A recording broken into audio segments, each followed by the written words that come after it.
الحمد للہ رب العالمین والعاقبۃ للمتقین والصلاۃ والسلام علی خیر خلقہ محمد وعلى آلہ اجمعین اما بعد فاعوذ باللہ من الشیطان الرجیم بسم اللہ الرحمن الرحیم یا ایھا الذین آمنوا ادخلوا فی السلم کافۃ صدق اللہ العظیم وصدق رسولہ النبی الکریم الامین ان اللہ وملائکتہ یصلون علی النبی یا ایھا الذین آمنوا صلوا علیہ وسلموا تسلیما الصلاۃ والسلام علیک یا سیدی یا رسول اللہ وعلی آلہ واصحابہ یا سیدی یا حبیب اللہ الصلاۃ والسلام علیک یا رسول اللہ وعلی آلہ واصحابہ یا خاتم النبیین۔ میرے قابل قدر احترام استاد محترم اور ہم مکتب ساتھیوں، السلام علیکم ورحمۃ اللہ وبرکاتہ۔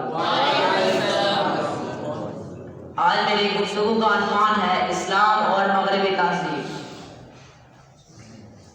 ابھی میں نے جس آیت قرآن کریم کی جس آیت کریمہ کی تلاوت کرنے کا شرف حاصل کیا، اس کا ترجمہ یہ ہے کہ اے ایمان والو، اسلام میں پورے داخل ہو جاؤ۔ یہ نہیں کہ مسجد میں جاؤ تو صرف مسجد کے آداب سیکھو اور نماز پڑھو اور واپس آ جاؤ۔ اس حد تک تمہارا مسلمان ہونا تو سمجھ میں آئے، حج کرو تو پتہ چلے تم مسلمان ہو، روزہ رکھو تو پتہ چلے تم مسلمان ہو، داڑھی سے پتہ چلے تم مسلمان ہو۔ لیکن اگر ہم باقی ساری چیزیں غیروں کی تعلیم کے مطابق گزاریں تو اسلام ہمیں اس سلسلے میں منع کرتا ہے۔ اسلام کہتا ہے کہ پیدائش سے لے کر موت تک ہر معاملے میں تم پر اسلام مسلط ہونا چاہیے، کیونکہ اسلام اللہ کا وہ واحد دین ہے جو زندگی کے کسی گوشے کو نہیں چھوڑتا، جو زندگی کے کسی گوشے کو نہیں چھوڑتا۔ اسلام نے ہماری زندگی کے ہر معاملے میں رہنمائی فرمائی ہے۔ قرآن مجید اللہ عز و جل کی وہ عظیم ترین کتاب ہے جس میں جہاں عبادات، اخلاقیات، ایمانیات، تجارت، ان سب چیزوں کی رہنمائی فرمائی ہے، وہاں لباس کے حوالے سے بھی رہنمائی فرمائی ہے۔ قرآن نے ہمیں بتایا کہ ہمارا لباس کیسا ہونا چاہیے اور کیوں ہونا چاہیے۔ کیا سب سے پہلے ہم تہذیب کی طرف آتے ہیں۔ رہنے سہنے کا انداز، اٹھنے بیٹھنے کا انداز، ملنے ملانے کا انداز، رشتہ داری کا انداز، رسومات کا انداز، ان ساری چیزوں پر تہذیب یعنی کلچر کہتے ہیں۔ جب آج ہمارا تہذیب یعنی ہمارا کلچر ان ساری چیزوں سے بالکل مختلف ہے، اور پرانے زمانے میں حق تو یہ ہے کہ لوگ کعبے کا طواف بھی بالکل ننگے کیا کرتے تھے۔ بیٹا ماں سے نکاح کر لیتا تھا، بہن سے بھائی نکاح کر لیتا تھا۔ یہ اس زمانے کی تہذیب تھی۔ جب حضور اکرم نے اس زمانے کی تہذیب کو دیکھا تو آپ نے ایک ایسی تہذیب کو نافذ کرنے کی کوشش کی جس کو طبیعت بھی قبول کرے اور جس کو تہذیب کی حیثیت سے زمین بھی قبول کرے۔ دنیا اس قوم کی تہذیب کو قبول کرتی ہے کہ جو قوم آزاد ہو۔ غلام کی تہذیب کو کوئی قوم قبول نہیں کرتی۔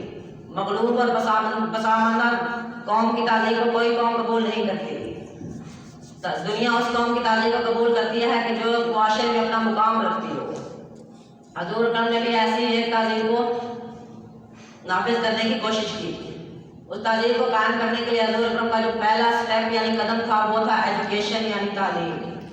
حضور اکرم نے ہر صحابی کو علم کے زیور سے آراستہ کیا،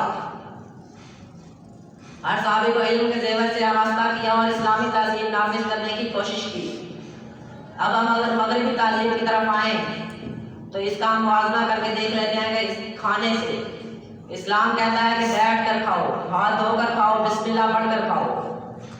لیکن مغربی تہذیب کی اور جانور کی تہذیب کو اگر ہم دیکھیں تو وہ کہتے ہیں کہ کھڑے ہو کر کھاؤ۔ سائنس آہستہ تحقیق کے ساتھ یہ کہہ رہی ہے کہ کھڑے ہو کر کتنی بیماریاں پیدا ہو جاتی ہیں۔